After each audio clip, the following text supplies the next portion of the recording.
Oh, very good. All right, we're five after. Gentlemen, today we are recording. So just like many other open source communities, record the meeting minutes and then post on the YouTube channel for those that might want to catch up later. So, so I just want to make everyone aware. So keep your curse words to yourself, unless you want mom to hear those. That's fine.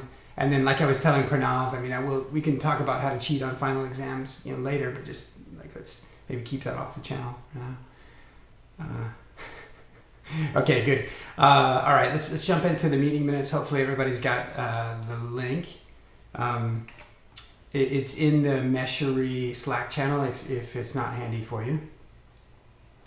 I do want to welcome new members today, although I don't think we have any that have showed up just yet. No one new, other than I think there's a couple of folks that haven't met each other before. So one, do go to record your attendance today. And then two, allow me to introduce Yogi Porla, who's on the call now, to Pranav and Pratik.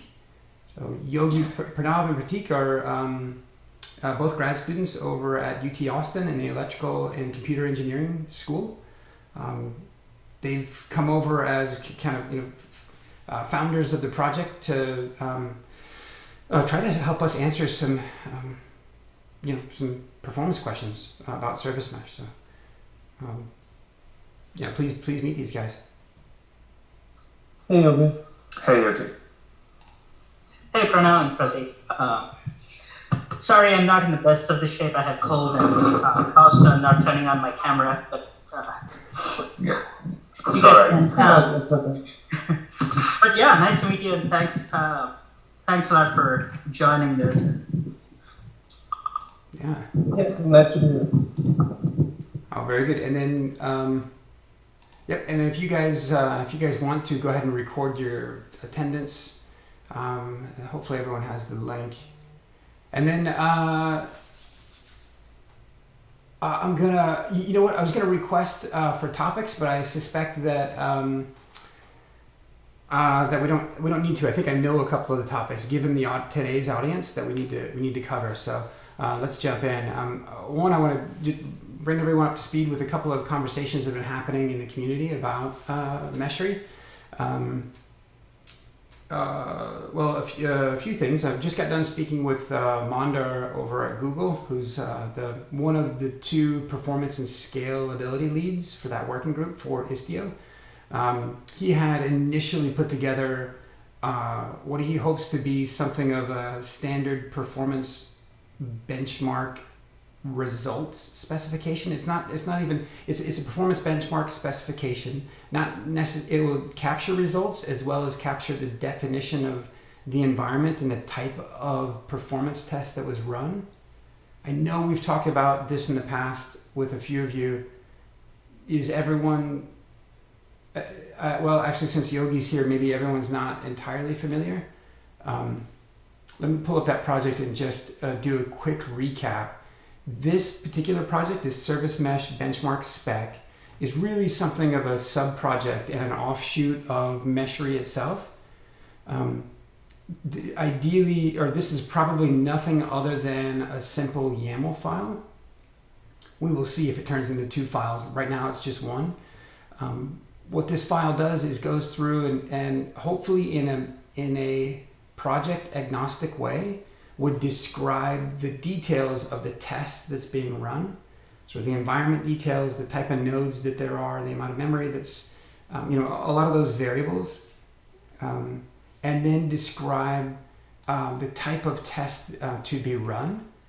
And so this is just an initial draft on what that spec looks like. The type of test to be run, and actually I'm seeing now that there's a couple of improvements that need to be done. We need to categorize environmental concerns, the types of tests that are being run and describe those, and then lastly, the test results themselves. I think that's being confused a little bit in the spec that's there. But the intention is for Meshery to probably both ingest and read from this specification. as well as when it's done doing tests, it needs to spit out its results, to spit it out in this format. This being the format that we would use then to facilitate the apples to apple, the cross comparison. Lee, are you sharing your screen? No, I guess not. Yeah. And here I'm sitting here talking over the file.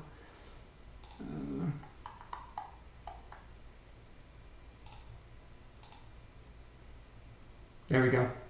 Is that Yes, sir. okay? Yeah. I see your email, our Outlook box. Oh. No, not the. Well, I'm sharing the wrong one, huh? Well, now, see, I'm a giver, man. I just shared that with the entire community. All right, bear with me. Well, at some point we will get maybe Google Meets, not Hangouts. There we go. Okay. Hopefully everyone's seeing Service Mesh Benchmark spec. Yep, yeah. All right, very good. This is a repo that's out there just adjacent to Meshery. So Service Mesh Benchmark spec, very simple description, kind of what we're trying to accomplish. Because since I wasn't sharing the screen, it's just a YAML file. Needs to probably be split up into those 3 areas of concern. This is one that we do want to earnestly, it almost require collaboration with the Linkerd maintainers, the Istio maintainers, app mesh creators. Hopefully HashiCorp, the Console Connect folks, will in fact send their developer advocate to participate. That's part of what I wanted to update today, was that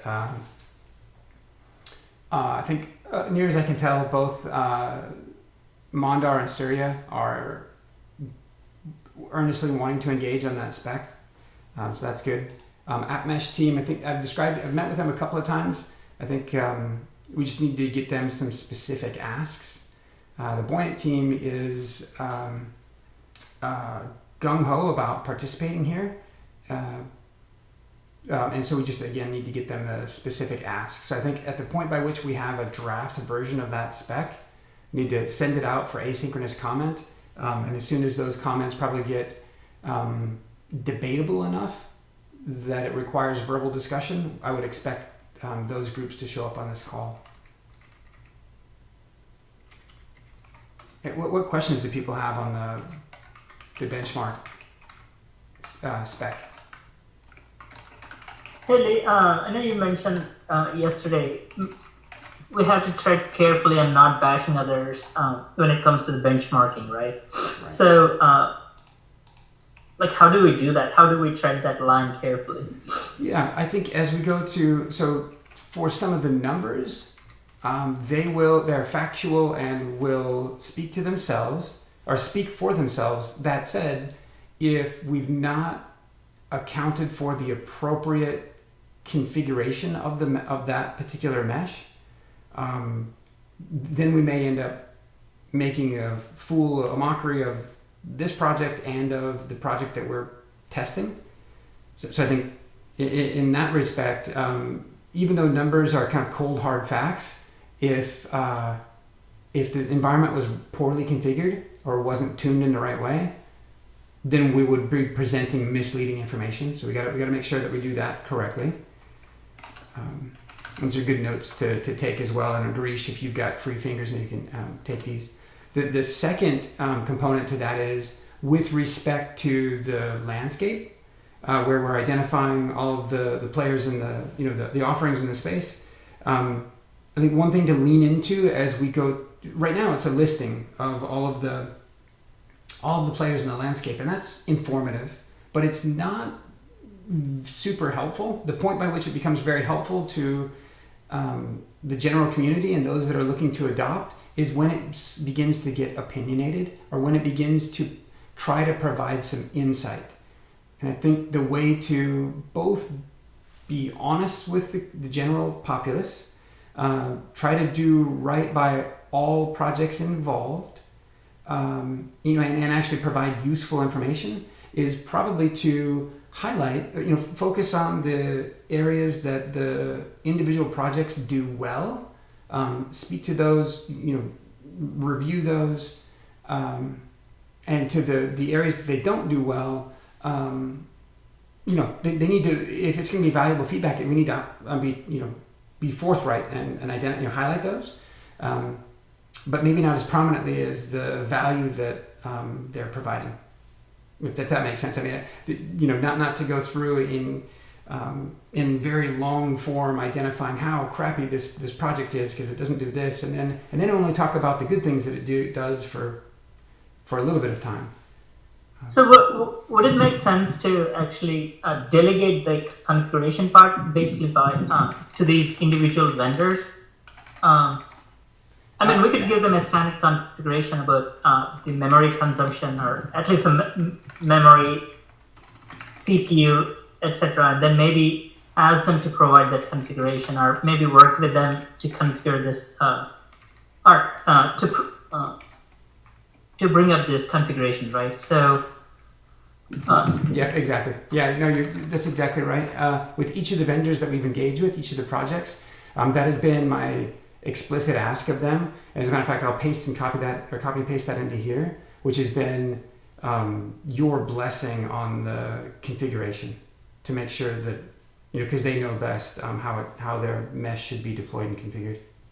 I think Pawan will be ideal for this because he's been doing some configuration. So maybe pulling him into this call, or I'll try to see if I'll ping him to see if he's available right now. If so, he can be pulled in. If not, it would be ideal for him to go and, or at least get him onboarded with this. Oh, very good. Okay. In terms of the configuration of each thing. Okay. So Pratik and Pranav, does that any other comments or questions towards the performance, the specification? Regarding what Yogi was saying, we can also pick up the sample apps which most of these vendors provide, because that in some way is the best case scenario, probably what they have. So we can try to port those apps into different meshes and see how that particular app works well with other meshes, or does it do best with the provided mesh provider. Got it. Okay.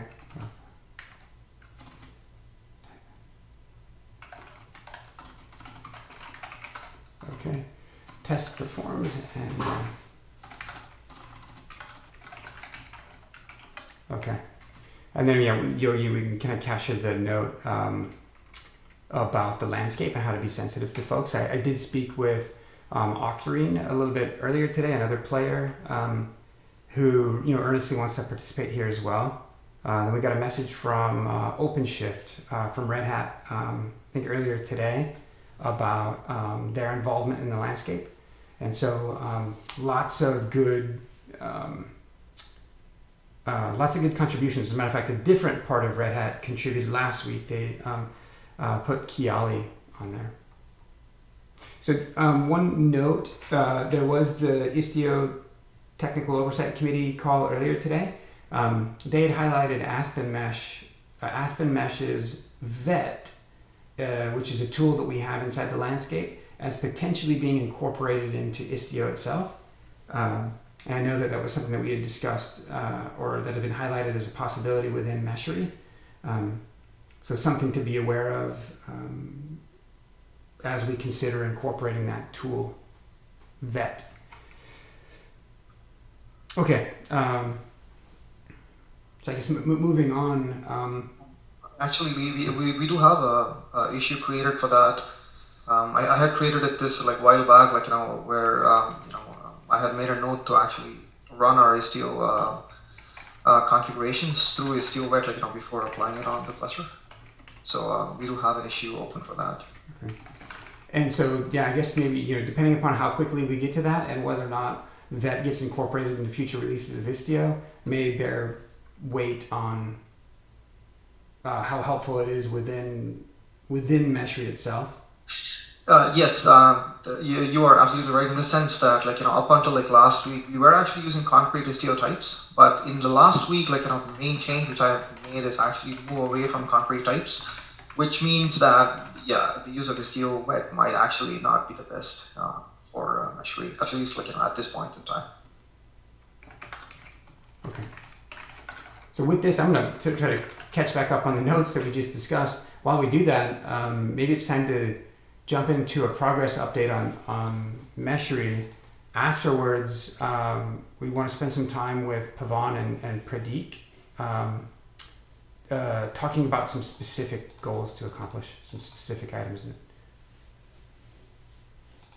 Awesome. Cool. I'll see if I can grab the ball. All right. Just give me 1 second. I have a screen resolution problem.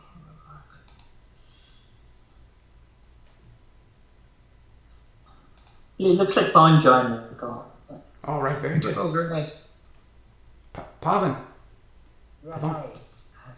hi. Hey, great to meet you. Quick disclaimer. Nice to meet you. Yeah, nice to meet you as well. Quick disclaimer, just because I had to tell Pratik to stop swearing earlier, we are recording the meeting, and so it'll be public. It'll be published publicly later. Okay. And so just happy to have you. Good to meet the some of the community contributors. We've got. Okay. Nice to meet you all. Oh yeah. Hi. All right. So while you guys are introducing yourselves to Pawan, I'll bring up the Meshry. Please go around the table. Like, okay, you know what? I'll just get started. Hey Pawan, I'm Girish. You probably would have seen an email from Yogi, who introduced us, through a thread. Great to have you here. I hope, and actually a few minutes back, we already started delegating tasks to you. Thanks to Yogi for actually pulling you in. You can actually see your name in the meeting minutes already, so, I think you'll have fun here. Yeah, hopefully. Thank you. Alrighty, okay, so can you guys see my screen? I've tried to share a browser window, specifically Firefox, okay, cool. So, I know there are several new people on the call, so maybe I think it would be wise to actually start the demo over. Last week was the first week, when I actually tried to demo, a functional Meshry with all the components. To talk about that, I'm not going to talk about that elaborately today, but because we have some other topics to cover, so I'm just going to touch very briefly on some recent changes. Pawan, Layer5.io is actually our main site, and inside that, there is a Meshry section. Once you go to the site, you'll be able to see it. Now, in the Meshry section, we have a snapshot, and we have the architecture diagram. In the architecture diagram, again, this is I would say, as of today, this is the current diagram. On the right side, we have Kubernetes, and the services running on Kubernetes. Sorry, the mesh running on Kubernetes, and on top of the mesh we have service sample A and B, for example. And then we have Prometheus and Grafana, obviously, which are going to be deployed on Kubernetes for monitoring the components running on Kubernetes. Now, on the left is actually all the Meshry pieces. Now, at the top is the Meshry SaaS, which is a hosted component. It's not yet hosted, so we will be hosting that eventually. And I think Yogi has already given your name for helping us with deploying that. So hopefully very soon we'll have Meshry SaaS deployed somewhere on the cloud. And the Meshry SaaS has a persistence component, in the sense it has a capability to persist some result data that's sent to it. Plus, the Meshry SaaS is actually a major component, which helps with single sign-on.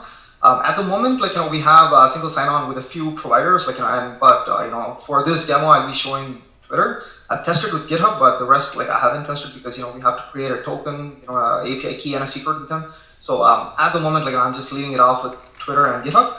Now, the other major component is the Meshry app. Now, the Meshry app is actually sort of you can think of it as the as the controller for Meshry in this context, because it has the UI, it has the app, which takes care of the user sessions. It has the capability of collecting the results, sending it to the Meshry SaaS component, and also it is the piece which will be working with the Meshry adapters, which essentially will be the pieces that will be talking to the appropriate meshes. So for example, for Istio, we'll have one Meshry adapter, which we already have today. Eventually, we'll have one Meshry adapter for Linkerd, one for SOFA mesh, and so on and so forth. So essentially, that's the reason why we have tried to show that as multiple Meshry adapters there, and the communication between Meshry and the Meshry adapters is over gRPC. So, for the load test, we have a Ford.io component. Anytime a user goes into the UI and triggers a load test, the Ford.io gets a request with the URL, queries per second, concurrency, number of concurrent requests, etc.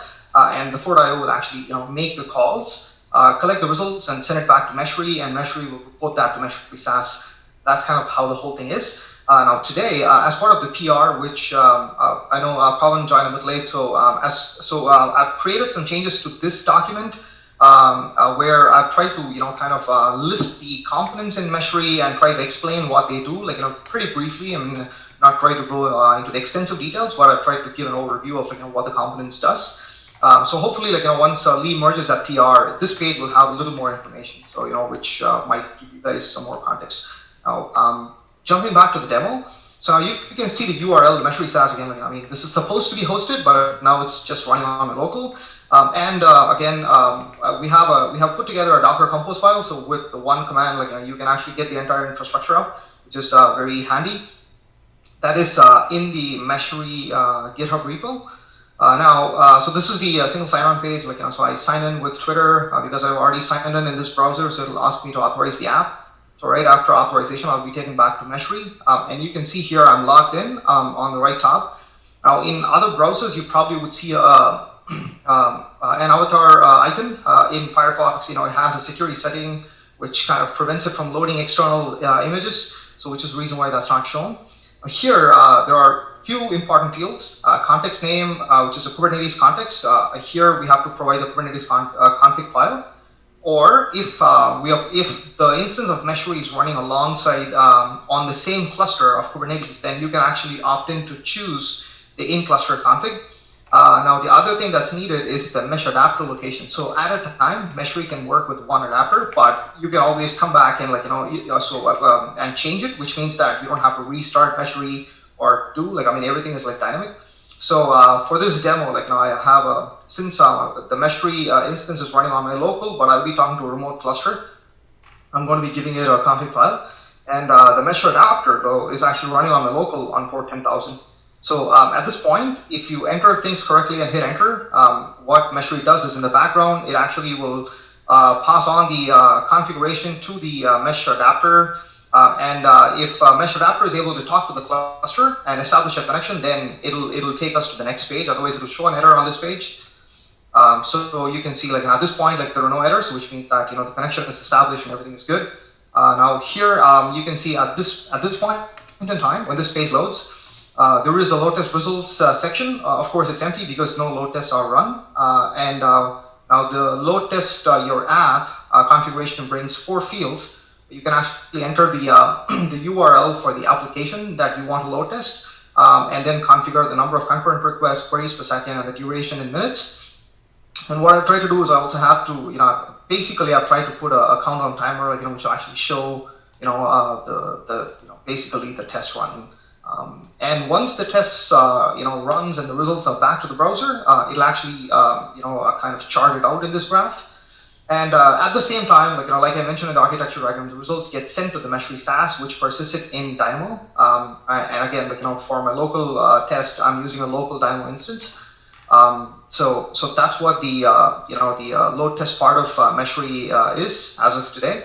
Now this is the part which is kind of the interesting part, where this section lets us play with the mesh or Kubernetes at this point in time. Last week I had more rules because up until last week the rules were very specific to an application. But this week, one of the major changes was actually to move away from specific specific rules which were tied down to the app. So the rules right now, the install Istio is actually one which Vinil added. He's not here, but I'm not sure if it'll work. But the config which he has put in the repo is actually a good one. So I've kind of left it there. The other two ones, limit circuit breaker config to one connection. Now that's a generic one. So it'll change the circuit breaker setting across the cluster. So I thought like that's a good candidate to actually have. And the next thing which was done or accomplished in the last few days is actually this custom option.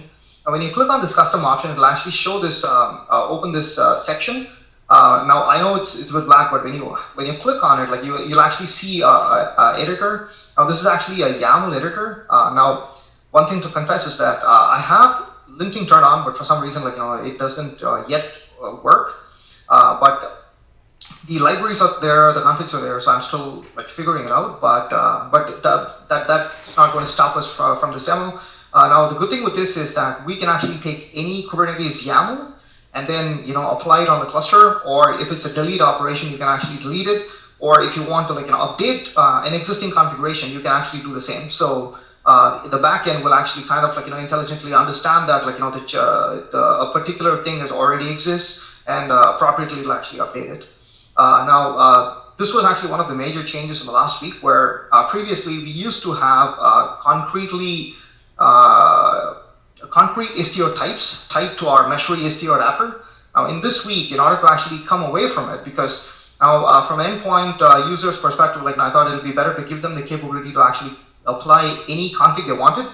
It could be a service config, it could be a virtual service in terms of Istio, it could be a gateway deployment, or just a Kubernetes deployment. It can be anything. Now, since we moved away from concrete types and are using Kubernetes dynamic client, this is actually made possible. So what it'll do is it'll dynamically, construct the types, and it'll actually pass on the config to the cluster and work with the cluster pretty well. So it was an interesting project in the last week, and we have it working now. Now, before I do this, I'll just go back here and I'll first apply the configuration. One thing I thought is that I'll actually apply the configuration. Once the config is applied and it succeeds, it'll show a success message and it'll close the window. Now, if we reapply the same config, like I said, this time it's actually not going to create, but rather update. Now, if we want to delete it, we can actually do a delete up. Now, I think Hangouts does not allow me to share multiple applications. Just going to check if it will. If it will, then yeah, I don't think it does.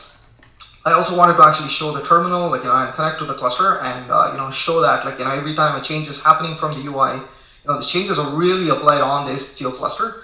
But yeah, maybe I can actually show it in a minute or two, after I finish this demo.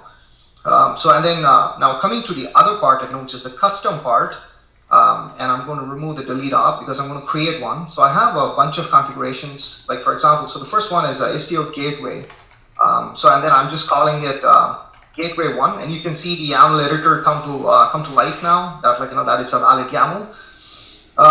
And you can see it's a gateway configuration. I've given it a name, book info gateway 1, can be anything. And here is a sample functional gateway. So now when I apply this, you can see. It successfully applied this on the cluster, and the same way, if I actually again reapply this, it'll update the existing config, and the same way if I actually do a delete operation, the same exact flow works because the same way, based on the given YAML, it'll construct a dynamic client and then it'll work with the cluster. Same way we can actually do a deployment. Now this is not an Istio deployment, you can see that. This is a very generic Kubernetes deployment configuration, which essentially just deploys a Fort.io container. Now, earlier, last week, we were not able to actually do this because we were using concrete types. Now that this is actually not using concrete types, it will be able to work with the cluster. I tried to delete something which was not there, hence the error message. So now you can see that it successfully applied it, and now I'm going to try to delete it. And the CRUD operation works. The same way for virtual services, same way for any Kubernetes, valid Kubernetes types are going to work. Again, by valid Kubernetes types, it is very specific to the cluster because one cluster can have more custom CRDs deployed, while another one might not. So anything that's valid on your cluster will actually work. That's kind of the advantage of using a dynamic client. So now, before I actually finish this, so I thought it'll actually be good to show this. So I'm going to apply this circuit breaker configuration again on the cluster, and I'm going to just switch screens and show the other window in just a second. Screen share terminal.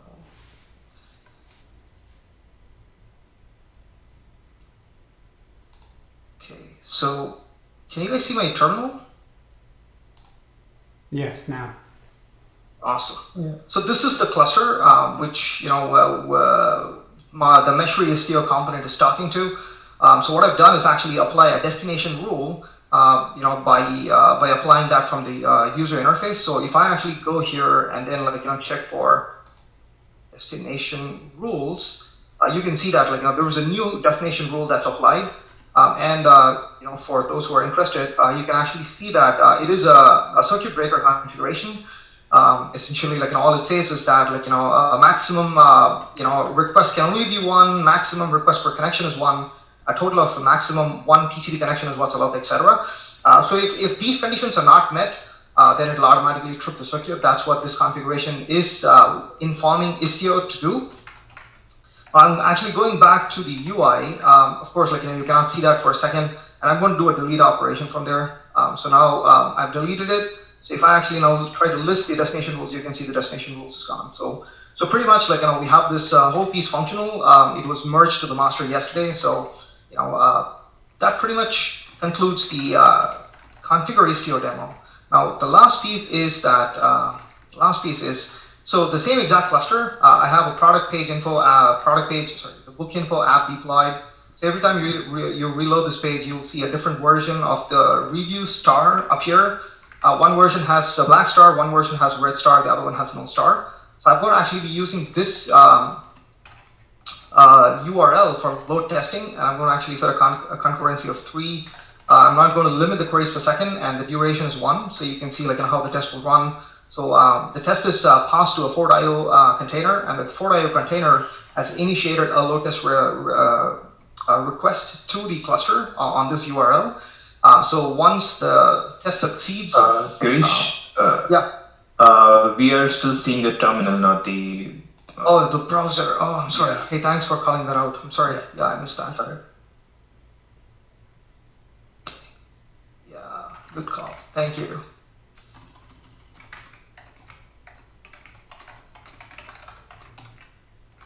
Okay, excellent. So can you guys see my screen? Yeah. Yeah. Okay, excellent. So I already, so essentially, so I have you can see the countdown timer in action. Now once, since it's at 10 seconds, I'll let this run, and then I'll show you the remaining that I was talking about. So you can see I've passed in a load test URL. I've set the concurrency request to 3, duration to 1 minute, and the queries per second, I'm not limiting it. So once the test successfully ran, you can see that it actually charted it out. For the load test, I have an app which is running on Istio on the same exact environment I showed in the terminal. Now this is the product page app. It has 3 versions of the reviews running. So one version returns back no stars. The other one returns a red star. The other one returns a black star. Usually round robins. So this is what I was actually using for the load test. So yeah, that's pretty much the entire Meshry's functionality as of today. Of course, we'll be adding more and growing Meshry, improving the UI, etc. But then, as of today, this is Meshry. Now, I tried to give the entire demo because Pawan is actually new, so I thought it would be helpful for him. But overall, in the last week, the piece that was accomplished was actually this custom YAML part, which gives the person who's using Meshry complete control over their Kubernetes cluster. So whether they have control in their namespace, so it all depends on the access the kubeconfig file has pretty much, or the service account associated with the kubeconfig file has pretty much.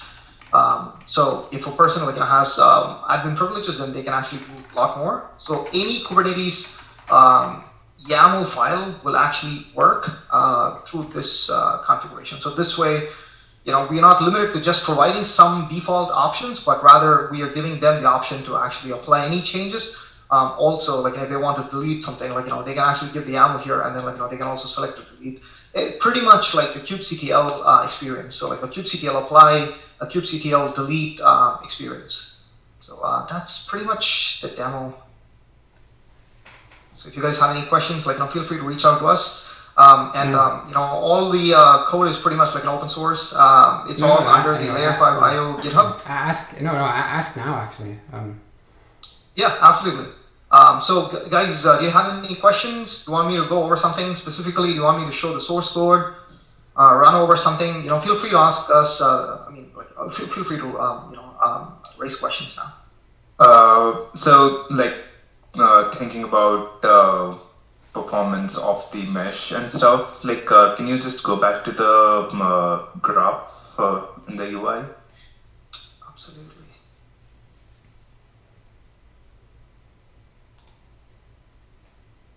So one other mention, guys, all the instructions to run all the pieces is actually in a Docker Compose file. So feel free to run it up. I've even shared the my Twitter and GitHub API keys in the Meshry channel last week. So people who just want to give it a try, there is this Docker Compose command with everything, all the pieces in there. You should be able to give it a try. Just scroll up a bit. This is, I think, from last week, but I can actually repost if you guys are interested. But yeah, going back here. So the graph that this is basically the requests, the throughput requests that has run over the 1 minute of load test, right? Exactly. Yes. So as we can see, there is a peak of requests in the beginning and then low counts towards the end.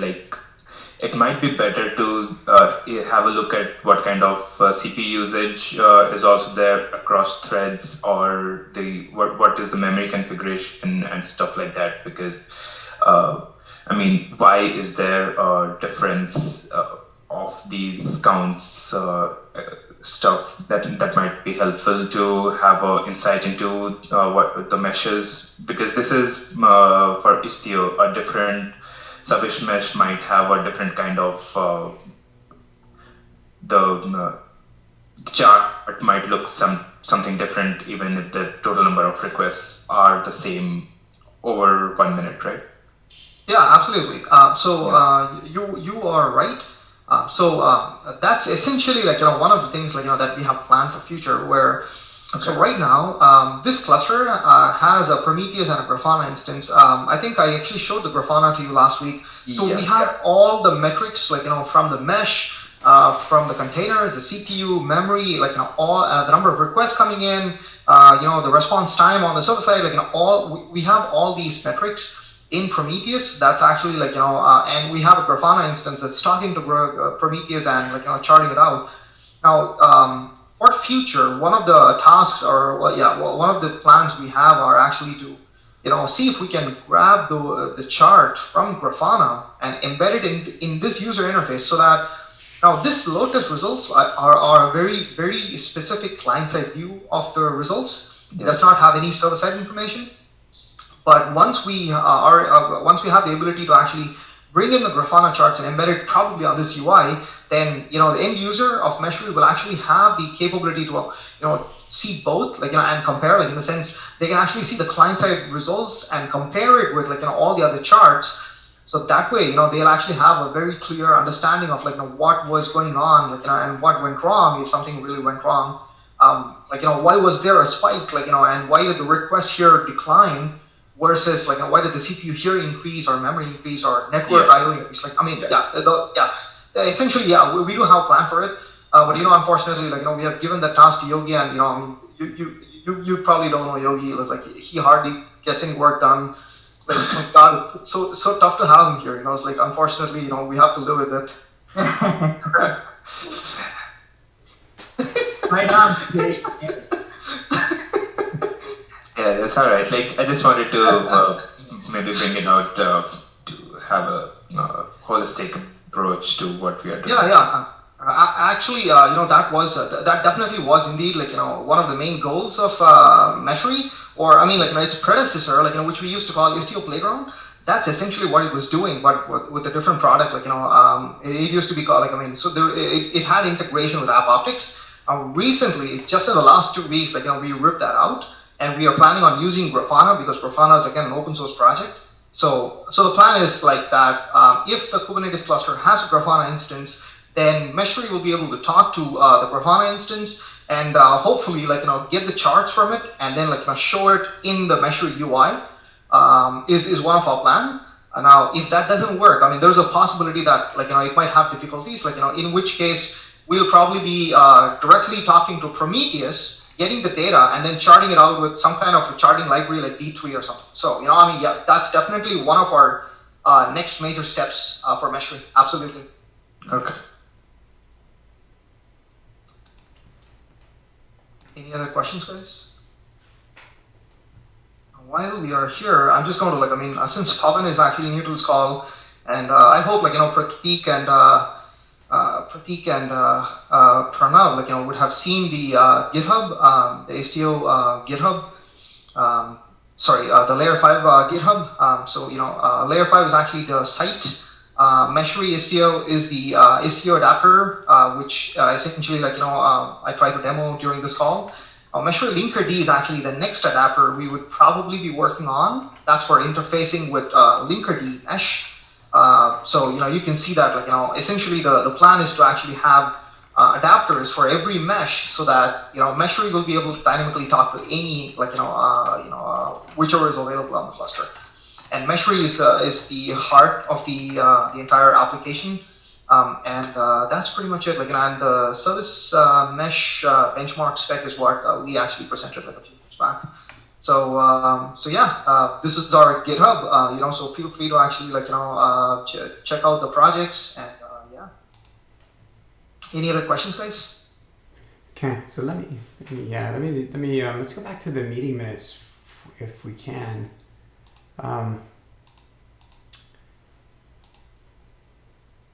If I can figure out how to share again. It's so confusing because to share, you've got to share the Hangouts video call itself, which is kind of weird. So very good. So yeah. So pumped to have Pavan here.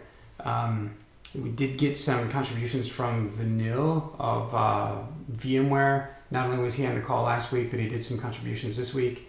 It was great to have Jose from IBM last week as well. So that's all very encouraging. As we go to wrap the call, I think that the most appropriate thing to do is it's one, to let Pavan digest and get familiar, but also identify a couple of explicit hopefully small items where he may be able to, if interested, take a crack at. And Pavan, don't let me put words in your mouth but it sounded like hey, maybe part of the provisioning of the mesh might be up your alley, and I think we've got Garish. I think inside the project provisioning of Istio is that complete, and we need to go focus on Linkerd? No. The provisioning of Istio, what we have is actually a good config file, which was created by Venel. But now this is the interesting part, where if we try to use that YAML from the Meshery interface, I'm pretty sure it's not going to work. But I haven't tried it personally, so I'll have to try it. But if it works, then I think maybe provisioning of Istio we can call that it's functional. I haven't yet tested it. I'll probably try it out today. But so once we have that, then we can say that Istio's deployment is at least V1 of Istio deployment is in place. Actually, if you want to give an action item for Pavan, I have another interesting one, which is actually deployment of Meshery SaaS along with the Dynamo tables, somewhere on the cloud. Nice. So, Pavan, do you? I'm not sure how much extra time you have, or if that's of interest, but the SaaS portion of this project will use a couple of AWS services, and they need to be terraformed up. Is Terraform something you're familiar with? Is the provisioning of some AWS services of interest to you? Terraform's like I guess little bit of coding in Terraform's like how to deploy few things like deployment yes like I'm fine I'm confident that I can do it like anywhere. Nice. Okay, so maybe just since we don't have enough time on this call, maybe Pavan will catch up with you just shortly after to describe that more, so that you understand what the need and kind of what Meshry SaaS is in a bit more detail. And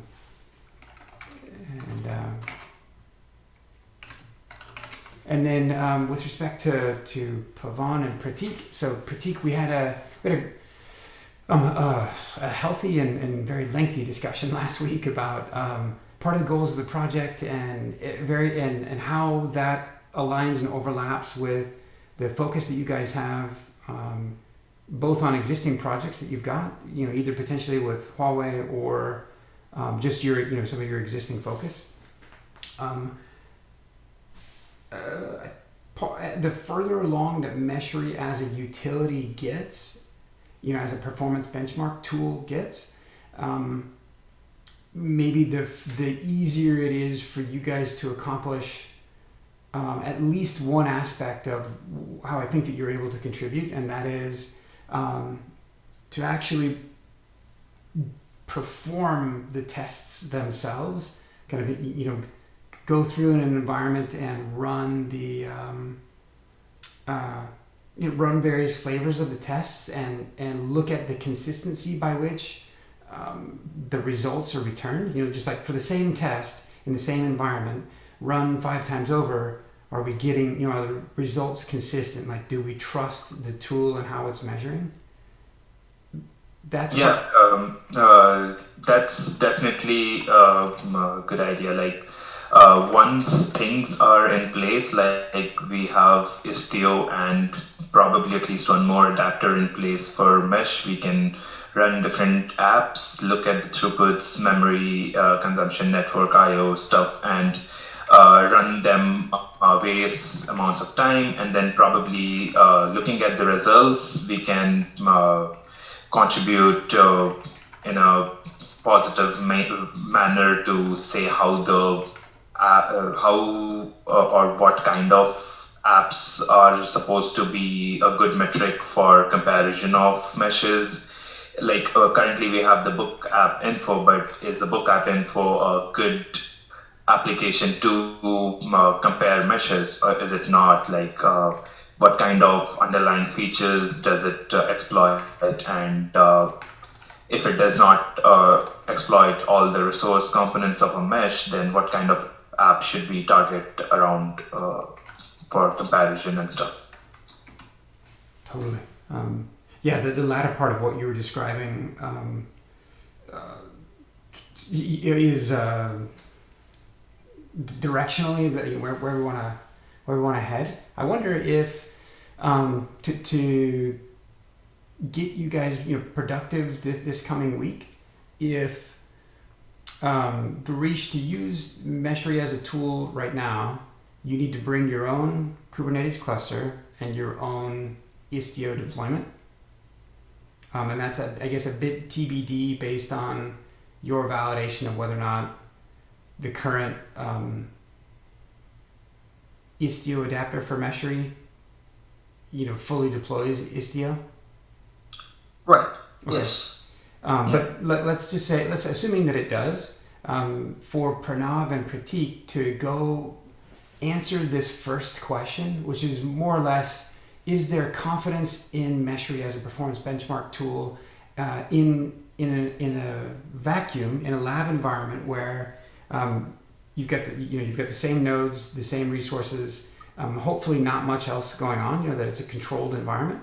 if they're taking Meshery and running the same style performance tests against, and to Pratik's point, right now only against book info, that sample app, they can begin to answer that first question as like, does the tool produce consistent results? Do we have high confidence in the tool?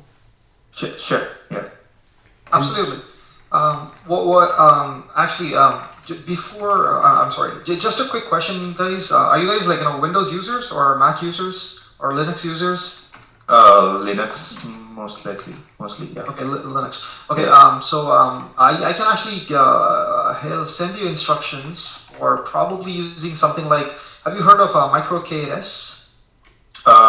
We have gone through some of the documentation. We haven't had hands-on experience with microcages though. Gotcha. I can probably send you instructions for getting microKS up and running, and then deploy Istio along with the book info app. Probably it sounds huge, but it's probably like 4 or 5 commands. Is all it takes. And you should have a functional Istio cluster in minutes.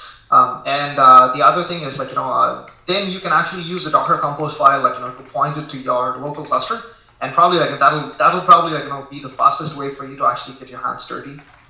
Or if you have some lab missions to spare, then I can help you with setting up a Kubernetes cluster.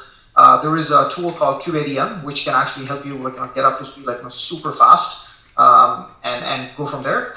But yeah, essentially, to answer Lee's question, yes, I can definitely have a conversation with you guys and probably get you guys going very quickly. Yeah, sure. We have machines. We might have to just configure them with some a lot of the machines are being co-used by users. Yes. So we have to really look into the logistics, and then we can get started soon. And as Lee mentioned, getting our hands dirty and looking at the current stats that we are getting, and looking at what kind of results we are getting. Are they consistent? Do they make sense? What kind of improvements we can do just from day 0? We can start working towards that. Yeah. Awesome. Sounds great. Okay. So, gentlemen, I wrote down maybe 2 questions that you might be able to answer, by next time we meet, and that's, potentially these 2 questions. Do we, Yeah. Okay. And then for Pavan, I know we're right at the top of the hour. I think we probably do need to describe to you a little bit of the Meshery SaaS itself, a little bit of some credentials to AWS. And so with that, maybe we will describe that after we end the community meeting. So as we go to wrap up here, Yogi, Pratik, Pranav, anything else that we wanted to chat about this week? Nothing from me, Lee. Now Girish pointed the designing of the UI, so I'm actually going to get to that this weekend. Possibly. I was just pulling your leg, Yogi. No, I completely forgot the existence of that task. So I'm glad you bring it up. And actually, Lee reminded me yesterday. And I had a couple of questions. One was related to, initially my plan was, okay, if we are going to pull the data from Prometheus, then Prometheus already has an integration with, Grafana. So actually, I'm thinking of going through these 2 approaches, which is one directly to Grafana. How do we integrate it directly to Grafana? And then the second one is, how do we actually pipe it to Prometheus? But again, I'll leave it to later, once I have concrete ideas and plans, which I'll document it. Yeah. We can discuss about that. Yeah, absolutely. Sounds good. Grafana already has the charts, so the easiest thing I wanted to steal was the charts in Grafana. If that is hard, because I know it might have some challenges, then we can probably directly pipe from Prometheus somehow. Yeah. Awesome. That sounds great. And Pratik, that was actually to the point of your earlier suggestion, like, hey, that single, good. Yeah. So very good, guys. With that, I'm going to end the community meeting. But Pavan, if you have some time, we can hang out and talk about mesh